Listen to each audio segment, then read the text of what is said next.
तृतीयतम रत्नाकर दास स्मारक football tournament चतुर्थ दिवस अवसर उपस्थित मंचासीन मोर समस्त अतिथि बंधु गुरुजन बंधु दर्शक बंधु इलेक्ट्रोनिक मीडिया एवं पड़िया खेलुवा खेलाड़ी मानू इंग्राजी नववर्षर हार्दिक अभिनंदन और शुभेच्छा। जहाँ कपिला भट्टा एवं तालभट्टा अनुकूल जो खेल अनुष्ठित होती सुंदर भाव में कर्मकर्ता मैंने संपादन कर आमंत्रित कर्मचारी कर्मकर्ता मान अशेष अशेष इंग्राजी नववर्ष पुणी हार्दिक अभिनंदन। कपिला भट्टा ये खेल पड़िया गोटे खेलर हब हो सारानी कारण प्रत्येक वर्ष विभिन्न खेल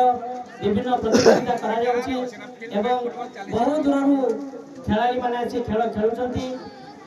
बेसी किसी कहे ना कारण समस्ते खेल देखापी आग्रह प्रकाश कर खेल देखुं पुणी थे समस्त को साधुवाद जन मोर वक्तव्य शेष करुँच। आजिकाल कपिला भट्टा ताल भट्टा आनुकूल्य मणिगा एवं कपिला भट्टा खेल माध्यम बहुत सुंदर आगे खेल होती जहाँ भी हो